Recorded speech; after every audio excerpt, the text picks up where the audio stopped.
بسم اللہ الرحمن الرحیم الرحمن علم القرآن خلق الإنسان علمه البيان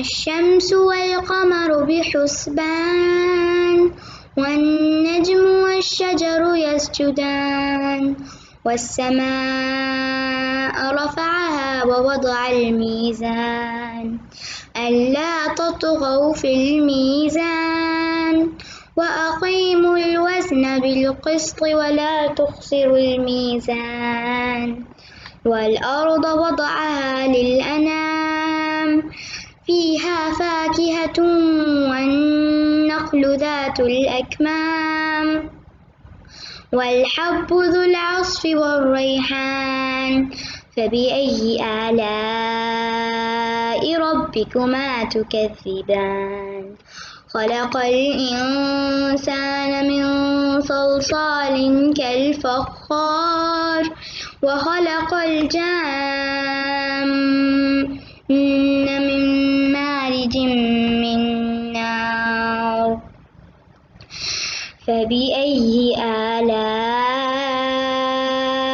ربكما تكذبان رب المشرقين ورب المغربين فبأي آلاء ربكما تكذبان مرج البحرين يلتقيان بينهما برزخ لا يبغيان فبأي آلاء ربكما تكذبان يخرج منهما اللؤلؤ والمرجان فبأي آلاء ربكما تكذبان وله الجوار المنشآت في البحر كالأعلام فبأي آلاء ربكما تكذبان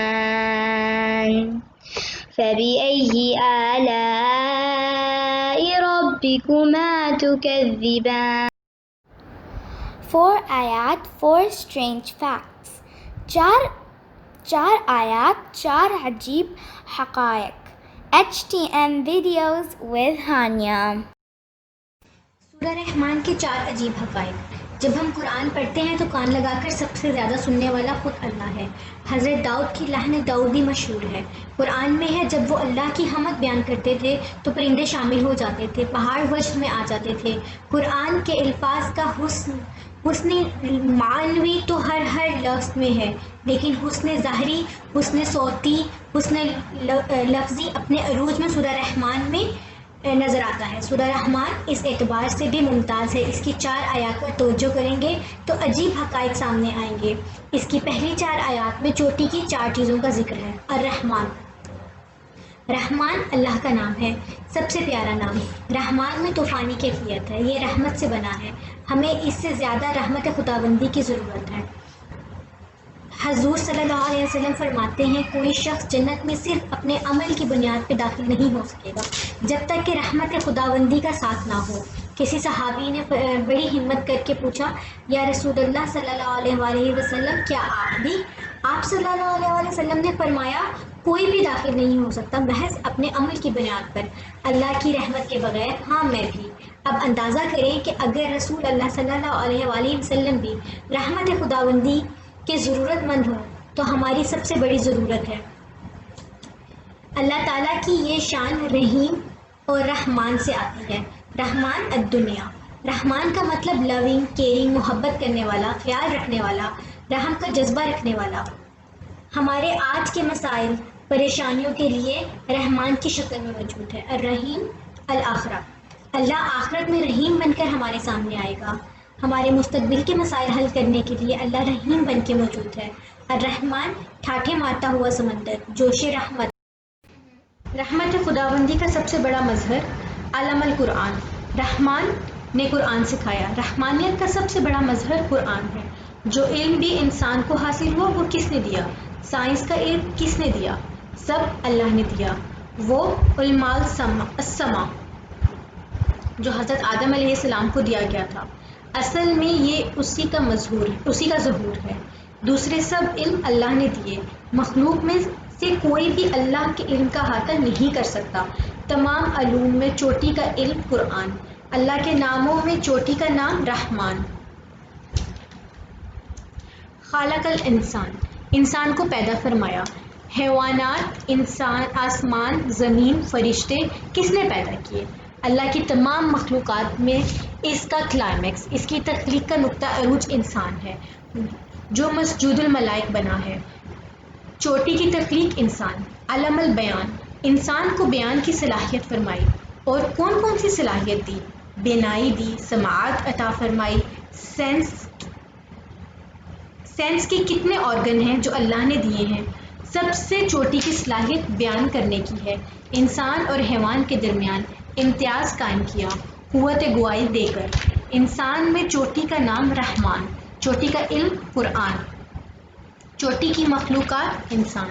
انسان کو چوٹی کی صلاحیت عطا کی قوت بیان۔ عثمان بن عفان سے راوی حدیث ہے، اللہ کے رسول صلی اللہ علیہ وآلہ وسلم نے فرمایا، تم میں سے بہترین لوگ وہ ہیں جو قرآن سیکھیں اور سکھائیں۔ قوت بیان جو ٹاپ پر ہے، اس کا استعمال بھی ٹاپ ہی ہونا چاہیے۔ میڈیکل سائنس بھی جہاں بے بس ہو جاتی ہے، سورہ رحمان کے ذریعے لوگوں کو ذہنی، جسمانی اور روحانی بیماریوں کا یقینی علاج بتا رہی ہے۔ سورہ رحمان کی قرآن تھراپی کے ذریعے لا علاج مریضوں کا کامیاب علاج ہو چکا ہے۔ حضرت جابر سے روایت ہے کہ رسول اللہ صلی اللہ علیہ وآلہ وسلم صحابہ کے پاس تھے، آپ نے سورہ رحمان مکمل تلاوت فرمائی، صحابہ اکرام خاموشی سے سنتے رہے۔ آپ صلی اللہ علیہ وسلم نے فرمایا، سورہ رحمان میں نے جنات پر بھی پڑھی ہے، وہ جواب دینے میں تم سے زیادہ اچھے تھے۔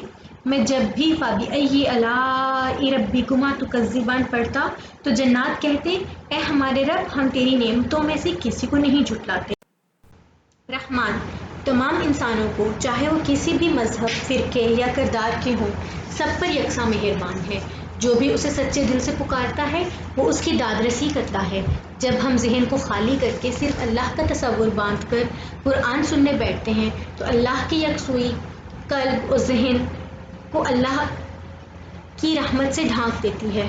سورہ رحمان کا شان نزول کیوں ہوا؟ مفسرین کا کہنا ہے، قریش پوچھتے تھے کہ رحمان کیا ہے؟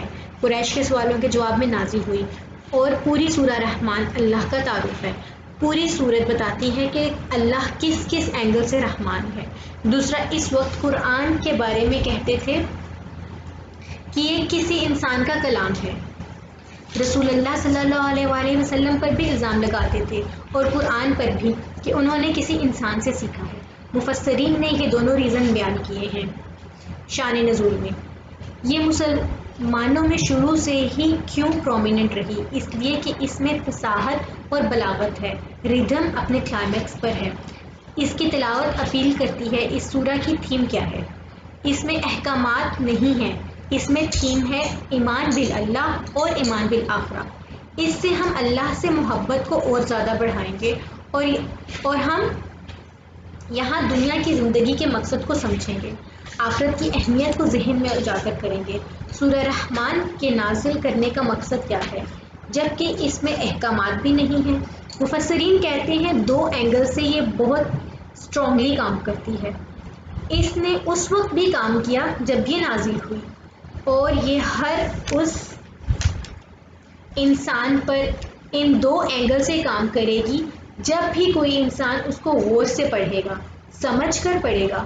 سورہ رحمان میں ایمانیات ہے، یہ کفر کے اندھیرے دور کرتی ہے، غفلت کو دور کرتی ہے، جہالت کو دور کرتی ہے۔ ہمارا ٹارگٹ ہونا چاہیے کہ دلوں پر کام کرے۔ جب ایک بار یقین آ جائے کہ اللہ میرا نقصان نہیں کر سکتا تو جو کچھ بھی اللہ کی طرف سے آئے گا ماننا آسان ہو جائے گا۔ یہ سورہ ہمارا یقین مضبوط کرائے گی، اسلام پر یقین، اللہ کی ذات پر، اس بات پر یقین کہ اللہ کبھی میرا نقصان نہیں چاہتا۔ جب ہمارا ایمان مضبوط ہوتا ہے ہم اللہ کے آگے سرنڈر کر لیتے ہیں، تب ہی ہم بااخلاق انسان بنتے ہیں۔ پہلے نمبر پر علم ہو اور علم کے ساتھ ایمان اور اخلاق ہو۔ سورہ رحمان میں یہی ملتا ہے، یقین اور کردار کیسے بنایا جائے۔ اس سورہ کو سمجھ کر پڑھنا دل کے کرسٹ کو توڑتا ہے، دل کا باہر کا ہارڈ شیل۔ ہمارے دلوں پر بہت خوف کا شیل ہے۔ یا رب العالمین، جو کچھ پڑھا، جو سیکھا، وہ صرف تیری توفیق کے ساتھ تھا۔ اے اللہ، قرآن کو ہمارے دلوں کا نور بنا دے، ہمارے چہروں کے لیے روشنی کا باعث بنا دے، آمین۔